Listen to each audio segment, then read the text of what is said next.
With the fall of Boston, the British had lost their largest foothold in the colonies. For the first time, the continent truly belonged to the Revolution. The victory ignited celebrations across the colonies, and the timing couldn't have been better. Just months earlier, in January of 1776, a fiery pamphlet had appeared in the hands of colonists from New Hampshire to Georgia. Thomas Paine's Common Sense was not just an argument, it was a call to arms. It made the case for a republic, for an America free of kings and free of British rule. The message struck deep. For generations, the colonies had chosen their own leaders, governed their own towns. Paine's words simply gave shape to what many had already begun to believe.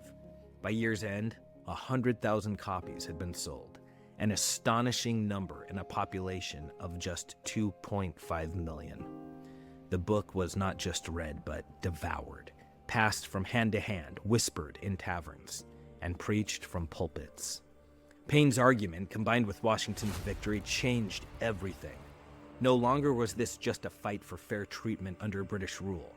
This was a fight for something greater: independence.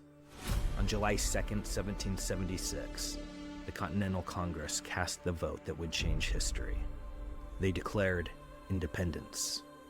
2 days later, they put their reason into words, and the Declaration of Independence was born. But words on paper didn't win wars. The struggle had only begun.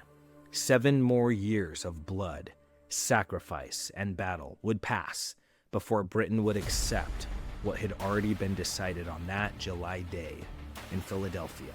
At that moment, on July 4th, 1776, the Revolution stood at the edge of a knife. The ink on the Declaration of Independence was barely dry when the storm broke. The British were coming back, and this time, they came with vengeance in their hearts. New York would burn. Armies would be shattered. Washington himself would be hunted, retreating across frozen rivers, with the last tattered remnants of the cause clinging to hope alone. The darkest days were coming. Days of hunger, days of loss, days when the dream of liberty flickered like a candle battered by the wind. But the American spirit does not break. It endured Valley Forge, where men wrapped bleeding feet in rags and prayed for morning, and marched through mud and ice, fighting not just an empire, but despair itself.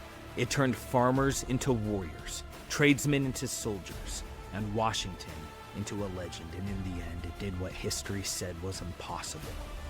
It won. Because America is not just a place. America is an idea that tyranny will not stand, that freedom is worth any price, and that no army, no empire, no king, and no corrupt politician will ever silence the roar of a people who refuse to be ruled.